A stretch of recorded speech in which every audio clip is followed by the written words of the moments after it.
talking about the recording studio I had back in the 80s. This here's the heart and soul of the studio I had back then. It's a 4-track multi-tracker by FOSTEX. I paid $500 for it in 1984. It records tracks 1, 2, 3, 4. The only downside is you only record 2 tracks at one time.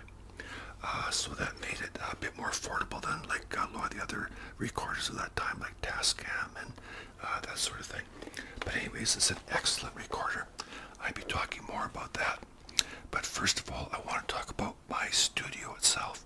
So I drew a little diagram here, and this here is a picture of the studio that I had.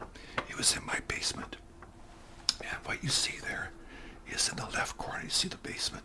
Those orange things represent doors or windows. So there was a door going from the basement into the main room. The main room was about maybe 18 feet by 10 feet or 12 feet, 12 by 18, I think. And then there's a control room, a separate door going to the control room. In order to go from the control room to the main room, you had to go outside into the basement, then go through the other door. That orange strip between the control room and the main room is a piece of plexiglass. That plexiglass was so I could see into the control room and vice versa. And the only one I could get was tinted green. It wasn't clear like I wanted, but still it added kind of a nice ambiance. It was about maybe 3 feet by 3 feet, something like that. Then you can see there's some speakers there. Basically, that's where I had my mixing board, and I initially had my tape deck in the front, but as things progressed, I moved my tape deck off to the side and had more equipment. I had a nice couch there at the back, so it was kind of cool. It was very relaxing and created a nice atmosphere. It was really very nice, actually. So anyway, I'm going to talk a bit about the room. Like I said, it was in my basement. Initially, my girlfriend at the time, who became my fiance, who became my wife, blah, blah, blah, her and I were renting a house. And I'm going to show you a picture of the basement. I got my drums set up there. And this house we were renting in 82. And what I started doing was I started putting egg cartons on the walls. And the reason for that was because I wanted to make it more sound absorbable. I want to absorb a lot of the echo and that sort of thing. And it doesn't really soundproof, it just makes it more sound absorbent. So what I would do is I would take strips of styrofoam, about maybe 1.5 inches wide, and as long as I could get maybe 4 feet, 6 feet, whatever, and I'd put them down the wall, and I would have them about this far apart. I would tape them to the wall with some really good tape, like duct tape or whatever, and I would tape them, they'd be about this far apart, and then I would take those flat egg cartons. You see them in the stores, those very flat egg cartons, and I would just thumbtack them onto those strips of styrofoam. And if the styrofoam, let's say, was 1 inch thick, then you'd have that thickness, that dead air space of about 1 inch between the egg carton and the wall. And I did that about maybe 3/4 of the way down, all around on each wall. And it worked very well. It was very good. Like I said, it didn't stop the sound from going through necessarily. Maybe the high end a little bit, but it's more to prevent, echo and reverb and that sort of thing. If you notice when you go into your bathroom, your voice sounds a lot different in there. It sounds more, more echoey, and you can sort of hear the sound that bounces back a bit. That's why a lot of people like to sing in the shower, because it sounds so good in there, right? Opposed to your living room, where you may have curtains, carpet, a sofa, different things, wall hangings, different things, and bookshelves that will absorb the sound, so there's less echo. It sounds quieter and deader, kind of, so the whole idea was to get away from that sound where everything sort of bounces around a lot, and that's what you want to do in some instances, is to create an atmosphere where you can record without too many sound waves, bouncing around and bouncing into each other. Now, also that I forgot to mention, if you look at that picture of my main room, one of the walls is on an angle, it's good to have a wall on an angle like that rather than just a rectangle room or a square room. A square room is probably the worst for sound waves. You get a lot of standing waves where waves just, they bounce off, they meet in the middle, and it's just not a good, it's not conducive to good recording. So a rectangular room with some angled walls is good. I had that one angled wall simply because there was a water shut-off pipe there that I had to work around, and I thought, hey, this is perfect. Also, my my plexiglass was on an angle as well. I can't remember exactly what it was. It may have been about maybe 80 some degrees. I'm not really sure, but it was on an angle anyway. So, yeah. So, anyways, so now that was my room. Now, it had a seating that was kind of low because it was an older house. So that was kind of what I had to deal with. So, anyways, you make the best of what you can, right? So, so what I did was I started recording. I bought this machine, and like I said, with this thing here, you could record, tracks. There's 1, 3, 2, 4. So you could record track 1 and track 4 at the same time, or track 1 and track 2, or 3 and 4, 3 and 2, whatever. But only 2 at a time. But you could record all 4 tracks. Now, what I like to do, the best way was to have, let's say, bass, drums, guitar, and vocals, and just have 4 tracks like that. Just four tracks was really good, because what happens is when you mix down, when you add 4 tracks and you mix them down to 2 tracks, like on a smaller machine, we'll pretend this is a 2-track machine, you lose a generation now of sound. And I know there's a lot of younger people out there, a lot of younger generations that might not know what I'm talking about, because if you grew up in the digital age, you might not understand what I mean with analog recording, that every time you record one track onto another, you lose sound quality. The only thing you gain is probably more, noise, like hiss and all that, but the signal to noise ratio really dissipates. So what I like to do, now, actually I'm going to show you something here real quick before I go too far. When I bought this, this was the brochure it came with. You can see there's a picture of the Beatles' Sgt. Pepper's album and the 4-track machine. That's a good marketing ploy, and the reason for that is because the Beatles recorded Sgt. Pepper on 4 tracks. Mind you, it was a much better machine than this. This just takes regular cassette tapes, and believe it or not, there's 4 tracks on a cassette tape. They had 4 tracks, but probably on 1-inch tape. So when I bought this machine, it also came with this lovely brochure here. You could buy all kinds of stuff. Eventually I would get an 8-track like that, but that was all the equipment you could buy back then. Soundproofing gear like digital delay and equalizers and stuff. It also came with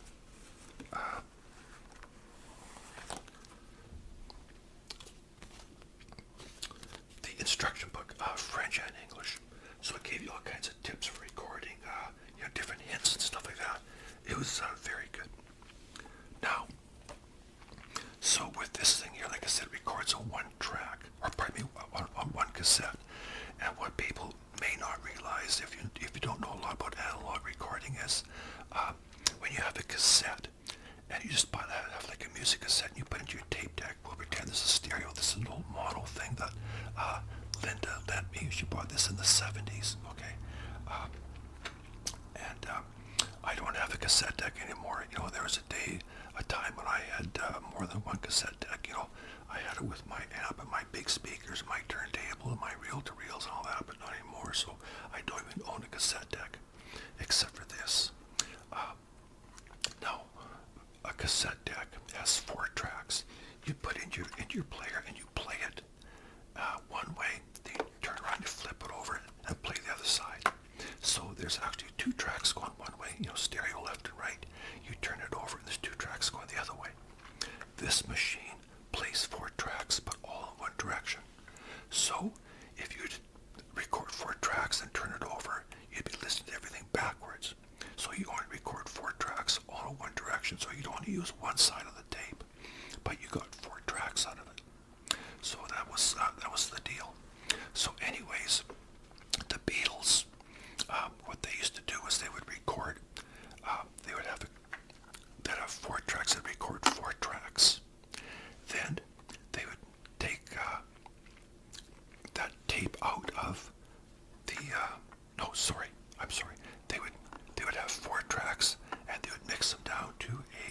stereo 2-track machine.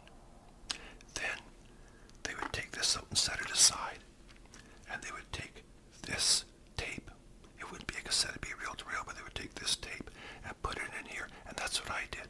So just to recap, I would have my cassette here. I would have my cassette inside here like that, and I'd record all 4 tracks, and I would mix them down to a 2-track.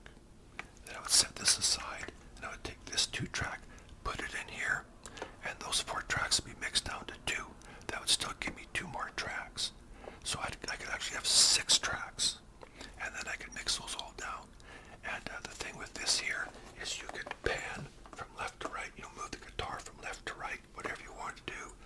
There's the gain, there's the faders right there, equalizer, bass and treble, this thing here, speed control, a pitch control actually, headphones, a punch in, punch out.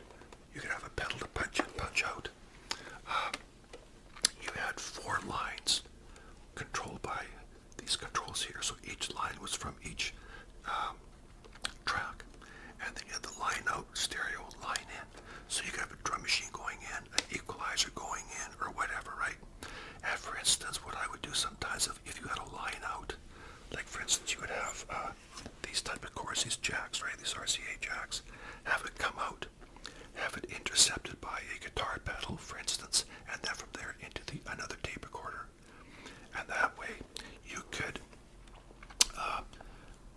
have a, let's say you had a guitar pedal and you want to have a digital delay on your guitar pedal. You got to have that guitar solo come out into the guitar pedal and then into the tape recorder, so you could add effects after the solo's been recorded, or you could turn around, reroute it back in here onto another track. So you could do all kinds of stuff like that. Now, what I used to do sometimes, I didn't like doing it this way that much, was I'd record all 3 tracks, drums, bass, guitar, let's say, and then I would turn the pan all the way to the right, and I would put it on track 4, and I'd record all 3 tracks onto track 4. Now, bass, drums, and guitar would all be on track 4. That'd give me 3 more tracks. The only thing is you have to make sure you get a good mix. You may have to do it more than once to get a really good mix, because once they're on track 4, they're locked in, okay? And if you want to turn up the bass, you'd be turning up the guitar and the drums and everything else at the same time, so you have to make sure you're happy with the balance before you go on to record over top these tracks. So then if you've got 3 tracks to record onto track 4, you could record 2 tracks onto track 3, that's 5. Then you've got 2 more tracks, that's 7 tracks. So there was that way of doing it. I didn't like doing it that way myself. I preferred to record all 4 tracks, mix them down to 2, and the 4 tracks, I would set that aside. That way I've still got my 4 basic tracks safe and sound. They're not recorded over, they're not locked in. The 2 tracks that are left, if something goes wrong, I've only got 2 tracks that I have to re-record. So I felt it was much safer. It was 1 less track, but I felt it was just way better, way more control, just much safer doing it that way. But like I said, these controls, like the faders were right there, you could do so much with this, it was just amazing. Like I said, I used to record, sometimes I record drums and bass on the same track, and then, maybe guitar and vocals, and then, piano and maybe more vocals, then you have another track for whatever, a saxophone or something. I did so many things with this little machine. It was just unbelievable. I recorded a lot of different bands, country bands, rock bands, top 40, reggae bands, if you want to hear what this sounds like, I've got a link that you can click on, and I'll take you to one of my other YouTube channels, and you can hear it. Now, bear in mind, it's going to be coming out of here, and the speaker's about that big. It's mono, so it really sounds like crap. If you hear it on a stereo, it's in stereo, it sounds much better. But you know what happened was, I put this in storage. I bought it in '84. I put it in storage shortly after that, because in '87, I used it up until '87. '87, I bought myself an 8-track reel-to-reel, 8-track reel-to-reel mixing board and everything, and I used that. And I only used that for about our second child was on the way, and it was just time for Daddy to grow up. So, so anyways, I had this in a shoebox for about 35 years. I'm not kidding, literally, and possibly even a little bit longer. Because I had no use for it. So, anyways, it was in a shoebox, and I noticed when I took it out, everything worked. The forward, fast forward, rewind. I plugged it in, everything lit up, but the play wouldn't work. It just, for some reason, wouldn't work. And I thought a belt was off. So there's 5 screws on the back. I took them all off. Looked at all the belts. They're all there. They're all moving. I put a cassette in, pressed play. Everything was working. All the belts were turning, but it just wasn't playing. It wouldn't turn. So I went online. A lot of people online had the same issue. They said, well, some people said it's actually the cassette tape, not the machine. Well, it turns out those same tapes that won't play in here perfectly. So it's obviously not the machine. So that's kind of unfortunate. But yeah. So that's kind of where it's at right now. But like I said, you can hear what it sounds like on my other channel. Now, I recorded my first band. I bought this in, I guess, late spring of 1984. I recorded my first band in July 11th and 12th of 1984. And they were a ska reggae band. Very young kids. The youngest was 17. He actually sings on a track, but they did stuff by the English Beat and stuff like that. They're big fans of English Beat, and they recorded over a 2-day period. They recorded what was it? I think about 5 songs. 5 or 6 songs. But yeah, they had they were all good musicians, very good. But their drums, they had some. The drummer had this snare drum tuned really high, so it had like a nice reggae ska sound to it, plus the rest of his drums. They had I had some chimes that they used. They had a saxophone player, bass.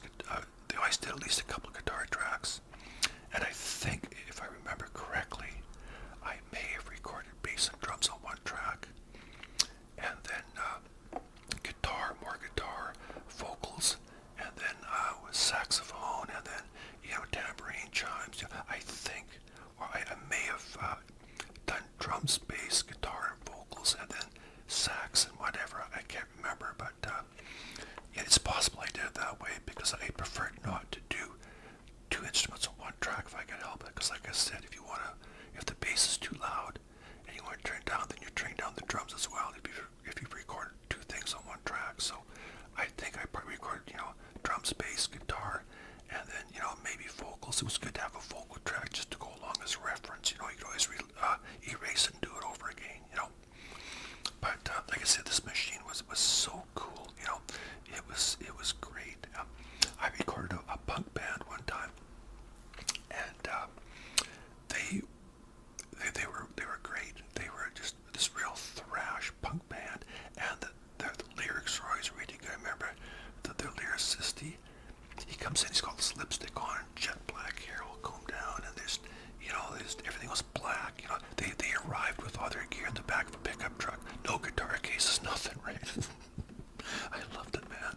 They were called Junk Sculpture, and they were from a town not far from here, and they were, kind of, their lyrics reflected, rebellion and anger, and everything you feel when you're like in high school. And they were just fresh out of high school. They came in, and they never used any cymbals on their drums. It was always just bang, bang, bang, and they were great to work with. They were so much fun. But I remember some of their lyrics were like, I want to drown in the river just so I can float away, stuff like that. It was great, the main guy kind of reminded me of Jim Morrison, kind of, but they were a lot of fun.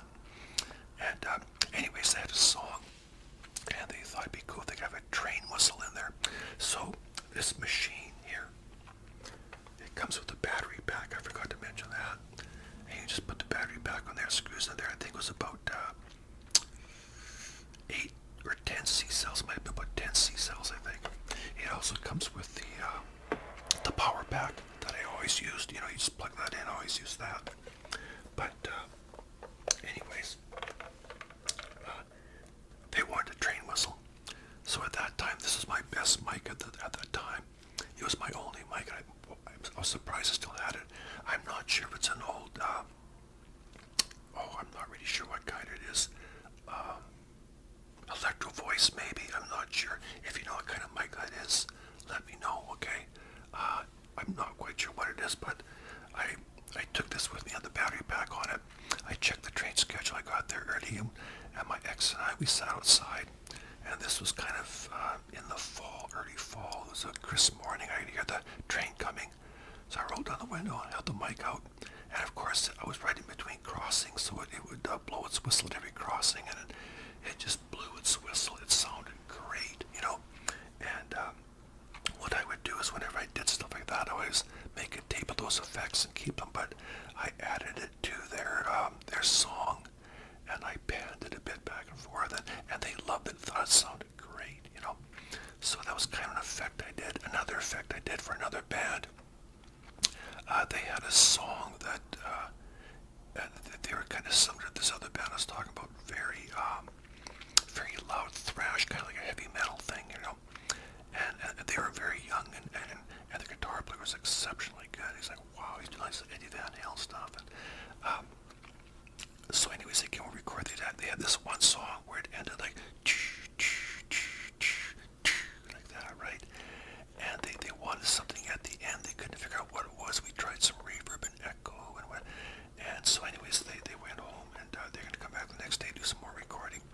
So I got this idea. I thought something like banging or crashing or falling apart would be really perfect for that ending.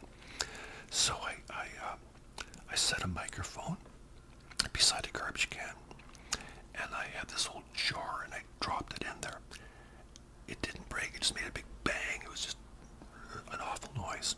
So I put a small piece of brick in the bottom that I had, you know, lying around by my chimney area there, and I, set the tape up. I did a few tests. I didn't want to be too loud. I didn't want it going into the red because I didn't want it distorted. So I dropped this big jar in. It hit the brick and just, busted apart. It sounded excellent. Once you put a bit of reverb on there, it was great. But with the sound of it being in a metal garbage can and all that, it was just fantastic. So we added that right at the very end. Went, they loved it. They were just hysterical. They thought it was great. They thought it was some kind of genius.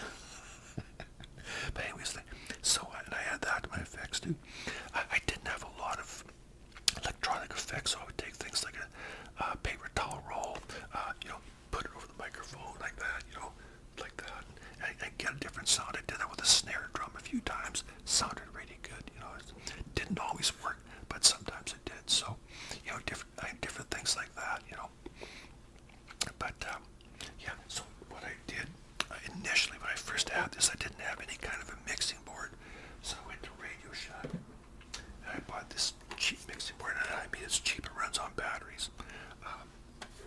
It has mic in, line in, line out, mic in, line in, so you could have like I had 4 faders, mono stereo.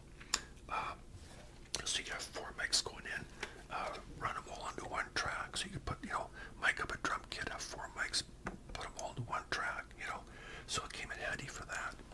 I had this cheap reverb, and I mean cheap, once again, Radio Shack thing. It had, different faders for different sounds.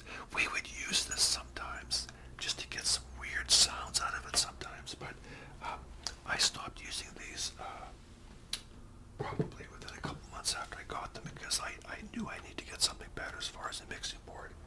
So I found an old mixing board.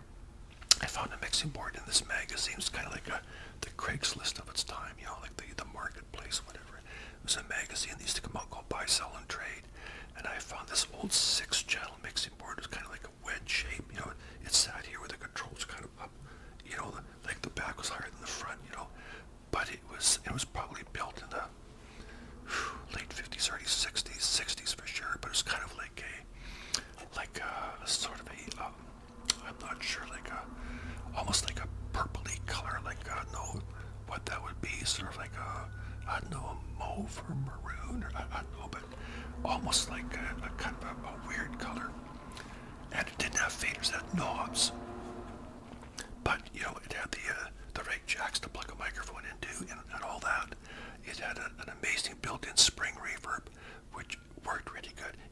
It was a fantastic old board that worked great. You know, I think it was probably from a radio station or something. You know, I picked it up for next to nothing. I used that the whole time I had this, and it was fabulous. You know, really good sound. Plug in 6 mics or 6 line in. You know, whatever you want.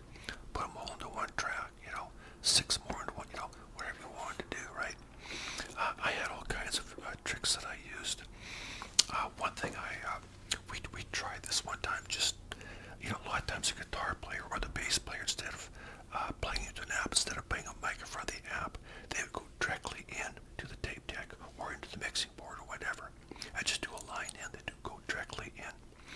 And that way you wouldn't have to worry about isolation, because one thing I found that I really had to learn a lot about was, for instance, when you're miking something, if you're miking the drums, let's say, you need more than one mic. Now, I didn't have a lot of mics. At one time, this was my best mic. I eventually got a Shure SM57. They had the 57s and 58s, which are very popular back then. You have to keep in mind, I was, you know, working for $6 an hour, and I had a mortgage. We bought this house, and in the fall of '83, I had a mortgage. We would have a child in '85, so I didn't have a lot of money to throw around. And trying to convince my wife that I needed to do this or another that was not easy at times, believe me. So I found with miking drums that was very difficult, because you need a mic for the snare. I never bothered to mic the hi-hat. The hi-hat always seemed to come through, you know, and it was never a predominant type of thing that needed to be mic'd. And for instance, I had this drum kit, my drum kit, had 1, 2, 3, 4, 5 toms, two toms on 2 racks on the floor tom. And a lot of people used my kit when they came in. So what I would do sometimes, I would slide, if I had 2 toms here in the snare, I would slide the mic in between, and it'd be about this far from the snare. And that way it'd pick up the snare, the 2 toms, and of course the hi-hat very easily. If it was picking up the snare and the tom's not enough, I would just back it off. You know, I had to experiment a lot. And then I could usually mic, and I could always put one on the kick. And I would always ask the drummer exactly how many drums are you using, what do you need. I had a country band come in, all the guy used was the snare, hi-hat, and a cymbal, basically, you know. That was all he used, you know. And so I just basically used, I think I got away with like 1 mic, you know. I never used overhead mics for cymbals and stuff, because I just, I didn't have enough mics, you know. Maybe I did once or twice, but not that much, you know. And what I found was, when you would have like 4 or 5 mics on a drum kit, keep in mind, this is a home studio I had. This was not a professional studio, and I'm not an expert on sound waves or sound or mic. I don't claim to be. This was my home studio on this thing, right? So I found when I mic'd up a drum kit, for instance, I had 4 or 5 mics. There was a lot of crossover, you know. The snare mic would pick up the tom way over here, or the kick drum would pick up the other, you know. And so you'd get a lot of this sort of like an oscillating, sort of swishy sound, you know. Because one mic is picking up the snare, and the one that's over here is slightly picking it up, you know. So it sounded kind of weird sometimes. So I tried to get as much separation and isolation as possible, and that was not always easy. Plus, you'd have to try and isolate the other instruments from each other. So that's why, if somebody could plug directly in without me having to mic an amplifier, they plug directly in. That solved the isolation issue right there. Cold, you know. So we did an experiment one time. My friend Kelly and I were just fooling around, and he had a buddy lent him an acoustic guitar with a pickup on it. So we had a 2-way jack, so we put him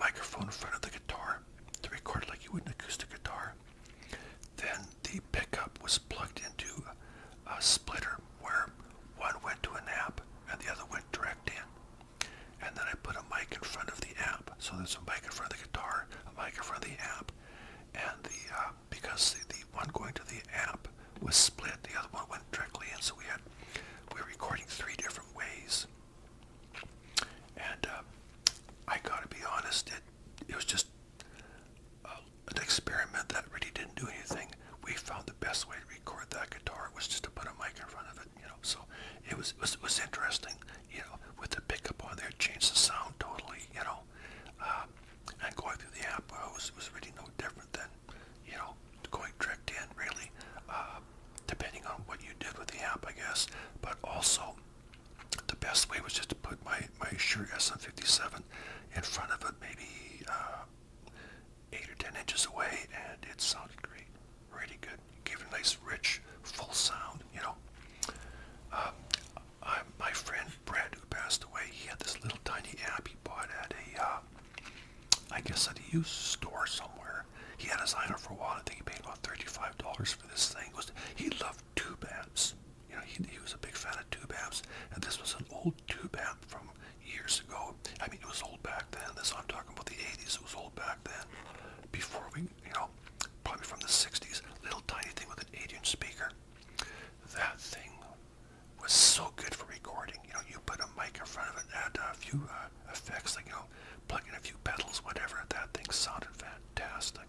It was unbelievable. It was just that little tube amp with, I mean, you could get like a real heavy metal sound simply by plugging the mic in, putting a mic in front of it. It may have been a stack of Marshalls, right?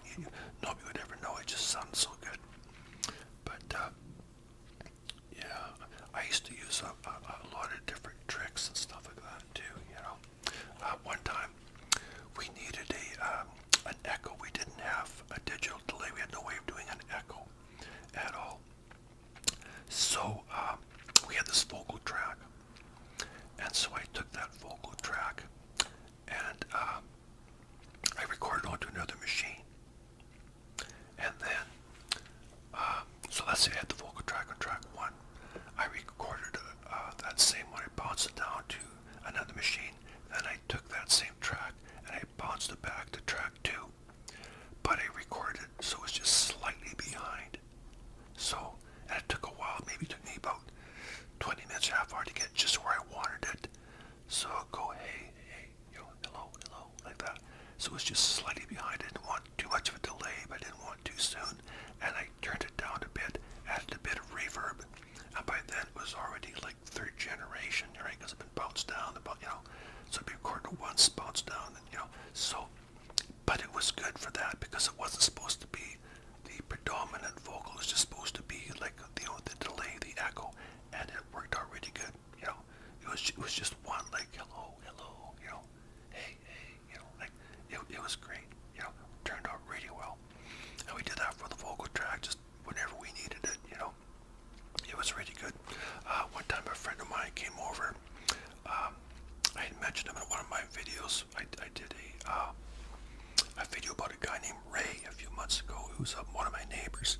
Now, Rob lived next door, and he was in love with the lady he lived with, of course, and she got a boyfriend, so she had to move his butt out of there, so he came over one day, and he had written a couple of songs about her, and, kind of woe is me type things, but Rob was a pretty good musician. He had a bit of alcohol abuse issue, which was too bad, but he could sing pretty decent. He could play almost any instrument. So he was very good. So he wrote this one song, and he brought a friend over with him who was pretty good at piano and different things. So he wanted a piano on that. Well, we had a piano upstairs, but not in the studio. So we went upstairs, and he tuned his guitar to the piano. And so I brought the machine upstairs, and we pulled the piano away from the wall. We had it on it against an inside wall. We pulled it back about 4 feet, just to, so we could get in behind there, put a mic in there. I put my SM57 in behind there, and started recording. And we're fairly happy with it, but he wanted to stand there and record a guitar track with it. But he didn't want it to be, he wanted to be more in the background. He wanted the piano to be the predominant instrument with a little bit of guitar in the background, just to kind of add some kind of layer and make it sound fuller. And I'll get to that in a minute. says, well, don't you have a condenser mic? And I said, well, no. But then I remembered I had this portable stereo. They were often called ghetto blasters back then. You have this portable stereo you put on your shoulder, you know. You had 2 speakers and 2 microphones. Those microphones are actually pretty good. I had a video camcorder back in the 80s. The condenser microphone that was built into that was fantastic. It picked up everything in the room, but equally, you know, it was great. So these little portable stereos have the most amazing little condenser microphones. So I plugged that into my tape recorder so I could use the mic, and I just routed it to the line in and onto one of the tracks, and I just set it down, I think on a cardboard box or a chair or something, and Rob just stood there beside the piano, and we recorded it. It sounded great. I was just praying a truck wouldn't go by or nothing like that, because with a directional mic like a SM57, I could put a close-up truck went by, you wouldn't hear it, you know. But with that condenser mic, it picked up everything, even a creak in the house or something, and it turned out really good. It was fantastic. You hear that piano and the guitar in the background just perfectly. So anyways, there was a thing I learned from some friends. It was kind of like Phil Spector's wall of sound. This guy and a couple other guys came over to record, and he had an Ovation guitar, like those electric Ovation guitar, electric acoustic type thing. Kind of has sort of that weird twang to it. And he came over, he wanted to record, and he just him and his guitar, basically. But every time they did a track, like when he recorded with his guitar, he had a person each side of him kind of standing up the side playing along pretty much the same thing he was playing, and it added a real fullness to it. And he added a few more vocals. Every time they did a vocal, they would play along with it. So by the time we recorded all 4 tracks, it was just really, like I said, it was kind of like Phil Spector's wall of sound. It had this real fullness to it, right? And they all basically just played the same thing, unless it was like a lead solo or something where it was supposed to be different. But it really sounded good. So that was something I had learned from them. My favorite way of recording, I was able to do this a few times, was just to record on 4 tracks and not bounce any of these tracks around. Because when you record 3 tracks and you ping pong them over to track 4, like I said, you lose a generation and you lose control over that, because it's locked in, right? Those 3 tracks are all locked in. I prefer to record 1, 2, 3, 4 and just mix them down to 2 tracks, and that was it. You know, no more bouncing tracks or ping ponging, and that way you just mixed them down once. It was just, you know, that second generation, and that was it, you know. And I prefer to do it that way, and that way I could really play with it a lot. Like I said, there's so many times I would have a line out going in to the mixing board and reroute it back in, you know, with an effect or something, or whatever I wanted to do, you know. There's so many things, you know. Having that line out was just so easy and so perfect, because like I said, you could add effects after. If you wanted to add digital delay to the voice, if you didn't do it when you're recording, you could do it after, which I prefer to do. Because when you do it when you're recording, it's already there, you know. And if the vocal track is really good, and you decide, I don't want that delay, it's too much or whatever, it's too late, it's already recorded. Now you might say, well, record the vocal track over, but sometimes it wasn't that easy, because sometimes if you record the same vocal track 5 or 6 times, you might get one that's really good before the artist's voice starts to break down or whatever, right, you know. And that's why a lot of times I recorded the main vocal last. I always recorded what I called the bed tracks, the bass and drums first. And a lot of times you'd have a guitar player playing along and maybe singing aloud just as a reference, you know. I never had a click track. I never had a machine that played a click track for me. I used a metronome a few times, you know. We used a metronome. Sometimes I put a mic in front of me, put the headphones on, and you could hear the metronome, you know. We did that a few times, you know. But, you know, I found the best way. One of my favorite ways was to record the drums and the bass, have the bass bass go directly into the mixing board. I loved doing that because they were isolated from each other right there in the spot. It was perfect. The drums did not leak into the bass didn't leak into the drums. It was perfect. And if you had a guitar player playing alongside the drummer, like with an acoustic guitar, even an electric guitar, and if the amp was across the room and not mic'd, it would barely leak into the drums. And if it did, as long as you played the same thing, the same guitar track, when the time came, you wouldn't even hear it because it'd be buried, you know. And everybody had headphones on so they could hear each other, you know. A lot of times I recorded in the control room because it was just so much easier to for guitar players, somebody to record in the control room. They could go direct, you know, straight to the mixing board. They have their pedals right there. They could just do a lot of the stuff themselves, you know. The punching in and punching out feature that I like here. This here, punch in, punch out. What you could do with this was have a pedal plugged into here, so you could get the tape machine to start instantly, hit the pedal again, have another line going in, and you would hit it again and it would stop. And or you could do it, or I could do it for the artist, which I usually did. But what that means is, let's say a guitar player is playing along, and he liked everything about his guitar solo except for maybe the last few bars. What I would get him to do is I would play the track. You have headphones on, he'd be listening to it, and I'd get him to play along with it. And then as soon as he got to that part that he wanted to record over, I would hit the record button instantly and he would just start playing. And it was seamless, you couldn't even tell. It just worked out perfectly. And of course, hit the record button again so that you don't go over what you don't want to record. And what I would do sometimes, like I said, I had a control. I actually built it myself, went to Radio Shack and bought the parts and just made my own foot switch. So you'd have a foot switch and then go into these two right here. So punching in and punching out. And I would give that guitar player, he could sit in the main room or the control room, whatever, but he would have that switch in front of him. And I'd say, when you want to record, you just hit the switch and it'll start recording. And when you want to punch out, hit it again and it'll stop. But I said, let's do a few practice runs. And I'd get him just to tap his foot off to the side. And we'd do a few practice runs. We'd always do that. And when he was comfortable, he would do it. It always worked out perfectly, you know, with a few practice runs, as long as you knew exactly where you wanted to come in and where you wanted to come out. It always worked out.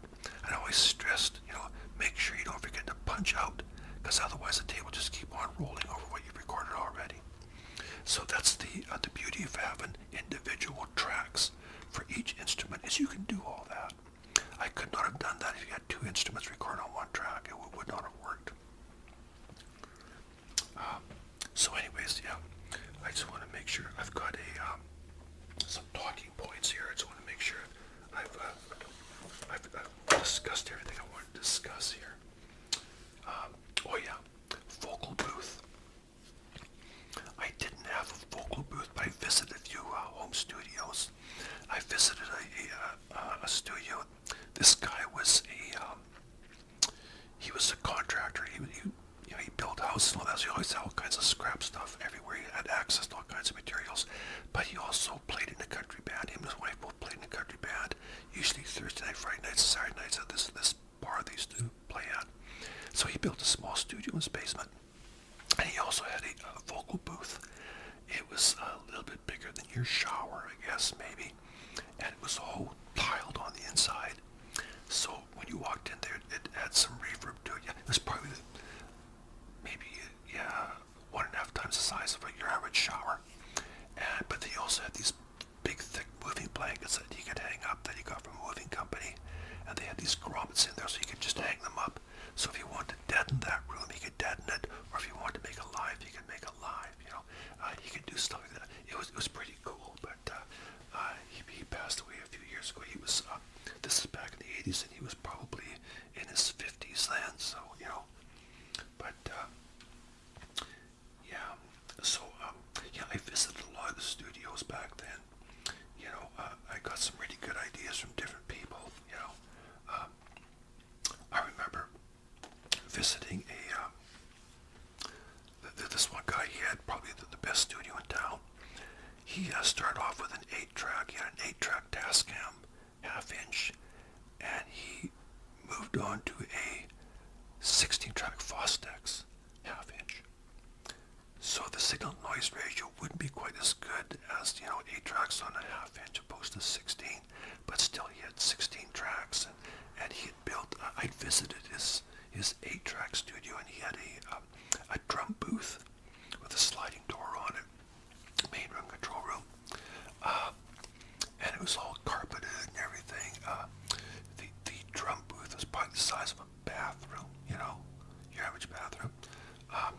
He eventually built a bigger studio, and it was beautiful. Wow, it was just, it was professionally done. He had beautiful, he had the control room, the main room, and then the drum booth in the main room, and then he had like another vocal booth, and it was really, really good. He had spent a lot of money. He did it just right, but it was very good. But yeah, it was pretty cool, So I just want to check here, see if there's anything that I left out. But as far as tape is concerned, I bought the best tape. This is not something I would have used. This is just for demonstration purposes. I always bought Max Seller TDK, the chrome tape that they recommended. I always bought the best tape. I always recorded what I would try to do. This, like I said, it has a tape, a pitch, a speed control there. You could also use that for tuning if something was slightly out. When it's most slightly out or something, you could change that pitch and sort of, sometimes actually bring it in to tune. Not always, but sometimes. But I always try to record at the fastest speed possible. What we would do sometimes is we did this one time. We recorded we wanted the drums to sound more high pitched, kind of like rototoms. So we slowed the tape right down, and the drum track was already recorded. We wanted to add some extra drums, and we wanted to sound kind of like rototoms. So we turned the tape right down the slowest speed possible, and recorded that track. So when you sped it up, it sounded faster and higher, and the roll sounded like really fast, and it was pretty cool. These effects didn't always work. Sometimes just scrap that. That doesn't sound very good. But we did a lot of stuff like that. We did use some backwards tape effects. Where we record a track backwards, and you hear that on Pink Floyd sometimes, like on the album Metal, One of These Days, for instance. Very old track from the early 70s, but you can hear the cymbals going. I think you know what I'm talking about.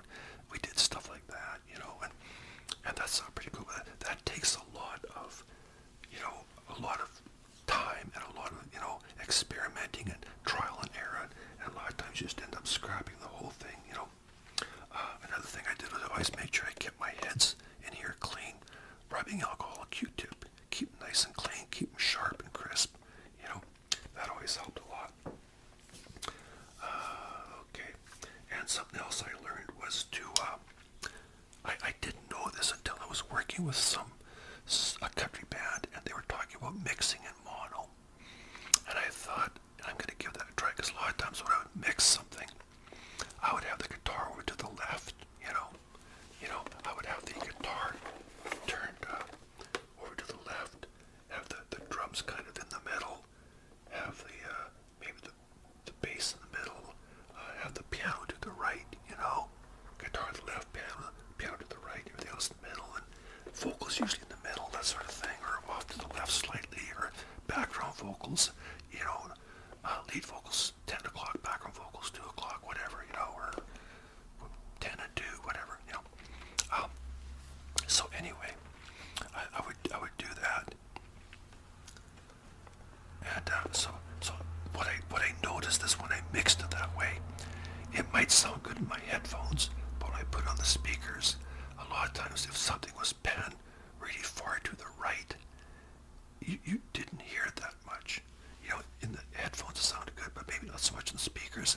And a lot of times I'd play that same tape in a small portable stereo, or I'd play it in my car, And one thing I noticed, because these guys are talking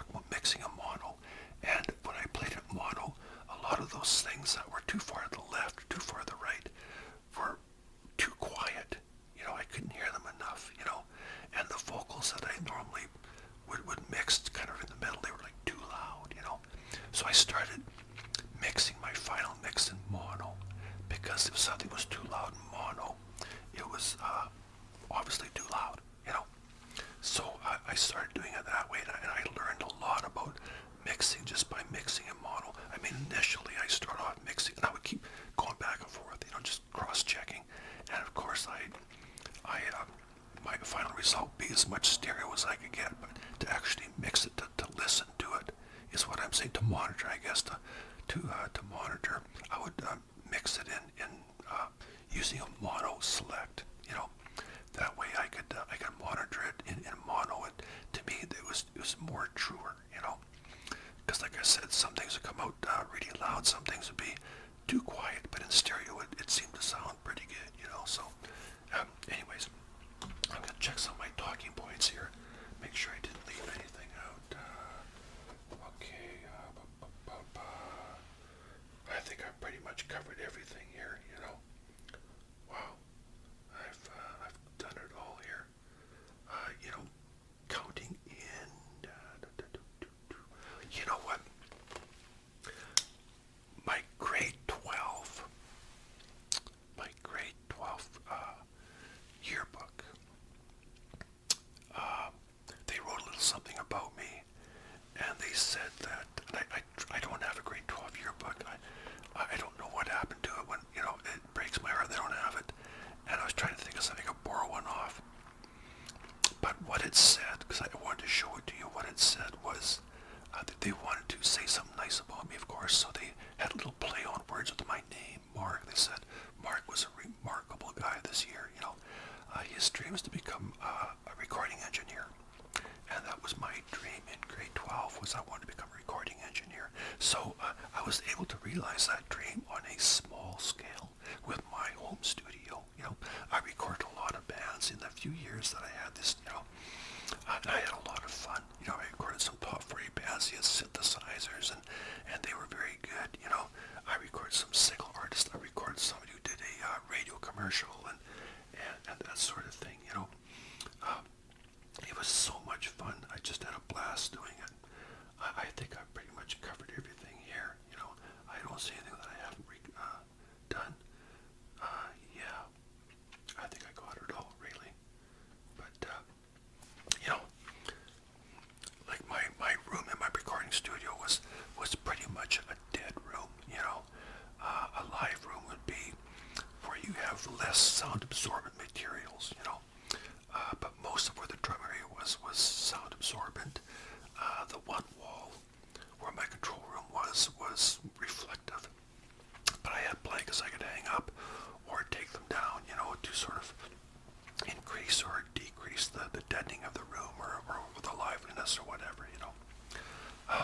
I didn't have a lot of equipment, which I would like to have had eventually. And that's always nice if you can afford that. But I mean, I explained my situation back then. I was in my early 20s, mortgage, and, you know, and I don't regret having kids. Believe me, the greatest thing in my life is having kids. But when you do have kids, they become a priority. And as much as I love my recording studio, eventually my recording studio became a bedroom for my kids. So, but I kept having it for my drums, you know. But it was cool, you know. I had so much fun with that. I learned so much about sound waves and signal to noise ratio and that sort of thing. And you know, it was just a lot of fun, you know. Met some really good people. One thing I noticed was kind of cute sometimes when somebody came in with an original song they had written. They were very protective of it. You know, they say, well, you know, when I record this, what happens to the tape? And I say, well, the tape is actually my property because it's my tape, but you can buy it off me. You know, I'm not going to give it to you, but you can buy it off me. And I charged back then. I started off charging $10 an hour. Eventually I started charging $20 when I got my reel-to-reel. But a lot of times I gave people a break too. I mean, if they were like just, you know, a few hours away from finishing and you could tell they're kind of watching the clock and they didn't have a lot of money, I always gave them a break, you know. But it's like that with my YouTube. You know, I get a few bucks from ad revenue, but it barely keeps me at least checking, you know what I mean? So my recording studio. Like I said, I got a few bucks for it, but I think I may have lost my train of thought. I was talking about something else there, but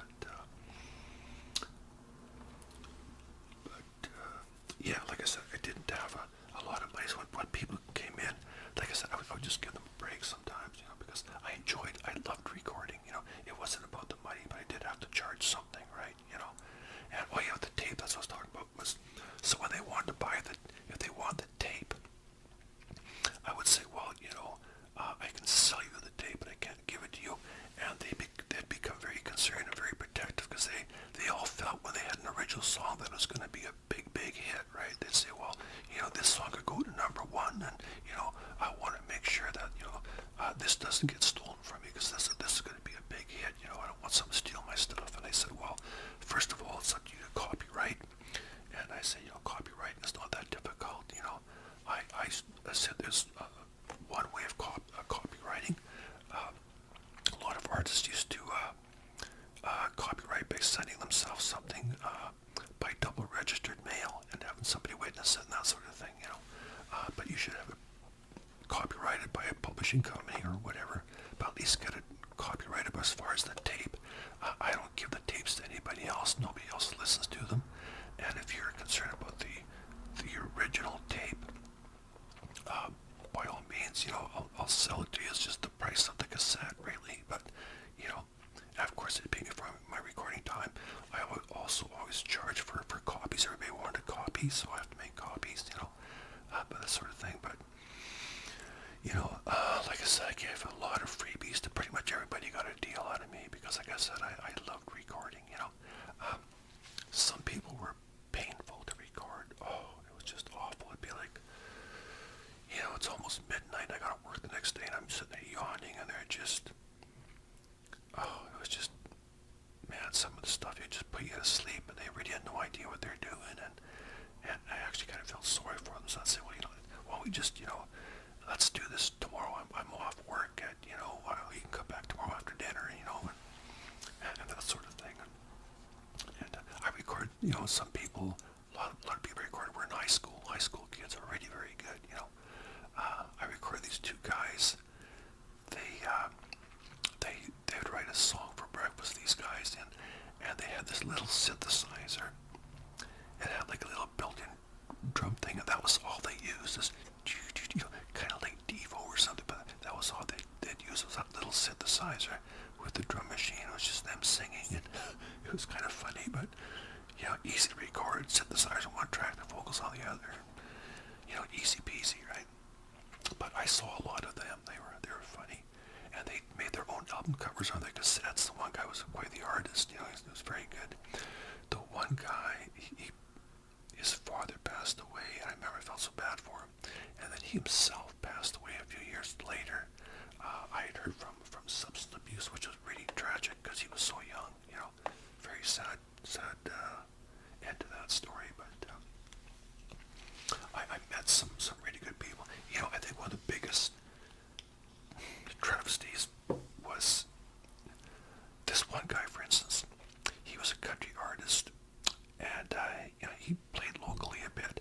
He could do a Gordon Lightfoot impersonation like you wouldn't believe, but he wrote some really good songs, and a lot of the songs he got, I'm not sure where he got them, but they were very good. He sang really good. His voice was easy to listen to. Him and his band came over, recorded a few times, and he wrote some really good country tunes. Some of them a bit corny, but sometimes country tunes can be a bit corny. But his problem was alcoholism, and I remember one time they came over. He'd done a lot of recording. He came over again, and they were going to record, and he was in front of the mic, kind of just sort of warming up, and he was bobbing back and forth. And my friend Kelly was in the room, in the main room. I was in the control room, and Kelly comes back and says, I think that guy's, I think he's kind of goon. I said, yeah, I know. I said, and unfortunately, you'd get like that a lot. The first time I recorded him and his band, it was great. There was like about 4 or 5 of them, and they came over and they played, and they recorded about 5 country songs, and we had like the drums, guitar, lead guitar, harmonica, and mandolin, and it was really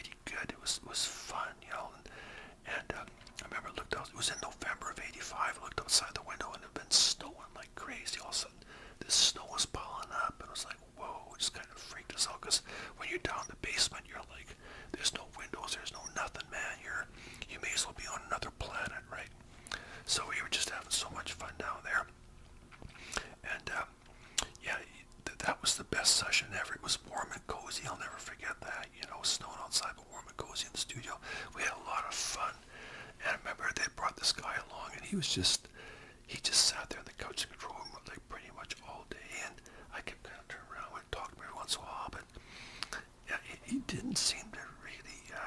He was just very quiet. You know, almost seemed like he didn't belong.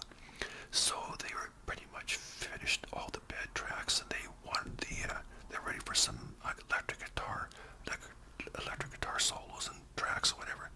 So they called him to come in there. I can't remember his name. He went in there, got his guitar on. Remember him putting the shoulder strap on. He plugs in and just gives her. It's like, whoa, you know, like, where'd that come from? I mean, to look at this guy, you wouldn't think that he was like this virtuoso on the yummy. And he just played beautifully. You know, it was fantastic. You know, and they were this, like I said, this country band that was all acoustic guitar and then bass and drums, and I couldn't see where the electric guitar fit in, but it did. It was just, it wasn't like some thrashing, you know, shredding type thing. It was just, you know, beautiful, you know, electric guitar that complemented that type of music, but really good. And he didn't miss a note, and it turned out great. But so, like I said, that would surprise me. I'd get a few surprises like that where somebody would come in and then they would start playing. It's like, holy cow, you know, like, you know, who is this guy? You know, like, wow, you know. And I had a lady come in. She was absolutely blind. She came in and she recorded a couple of tracks. I think she had an electric piano. There was her and somebody else, and recorded electric piano, and she sang, and it was very good. It was really good. But she was just completely, totally blind. And you know, a lot of these people often wondered whatever happened to them. You know, like this one guy, like I said, his name was Keith, and in his country band, he had his alcohol issue, which was so bad because, like I said, the first session, these guys never touched a drop. But when he came back again, it was like, you know, we never did finish those sessions because he was so inebriated, so gooned out. We never did, and I don't think I saw him after that. And he'd been over a few times, you know, before that. And it's awful when you have to battle something like that, you know. It really is, you know, especially when you're such a talent. But I guess that's like anywhere. You hear about people like that all the time, you know, and professionals who have that, you know, that issue or that monkey on their back or whatever, something they have to deal with. It's too bad. So, but I'm just gonna have one more look, make sure I didn't leave anything out here. I don't want to say, oh man, why didn't I talk about this or talk about that, you know, and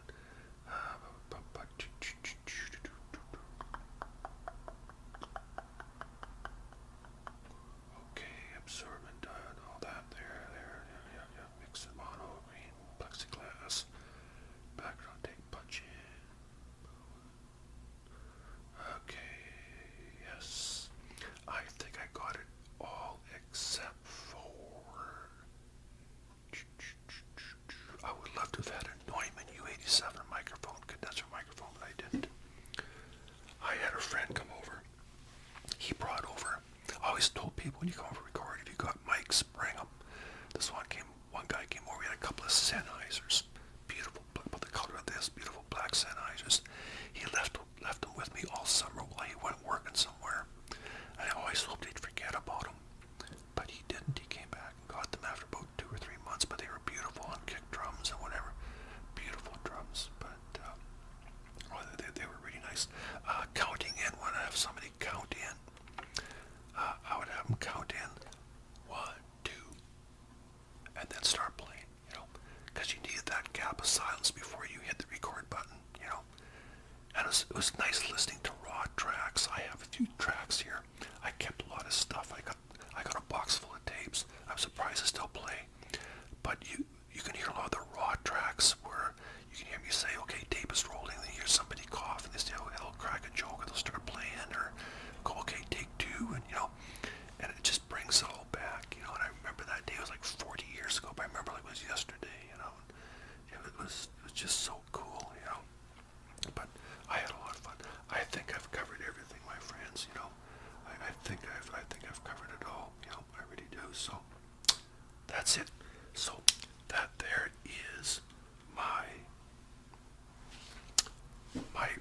This is the heart and soul of my recording studio. This here, that was the heart and soul of my recording studio.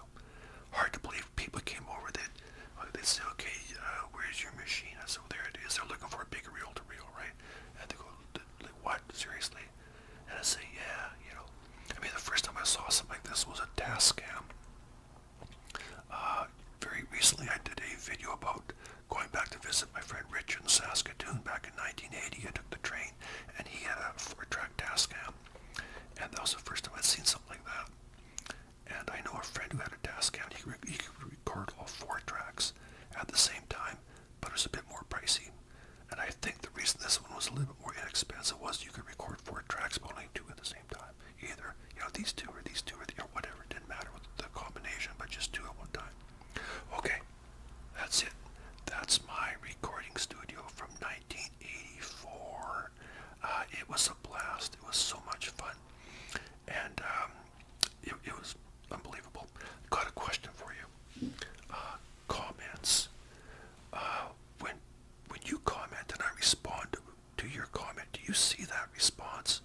Because I've had a few people say, I don't see your response. Why are you not responding to my comment? And that's cropped up a few times. So if for some reason my comments, if you comment and I respond and you don't see it, please let me know. Okay? Because I'm not sure why that would be. It would have to be somebody's setting somewhere, because I respond to every comment I get. As far, I may have missed one along the way, but I respond to every comment. So please let me know. And if you want a shout out, hit me up. You'll get one, okay? Okay. In the meantime, you look after yourselves. Stay amazing out there in the land of awesome. And I'm sorry I wasn't eating chicken, but I couldn't eat chicken and handle this thing at the same time.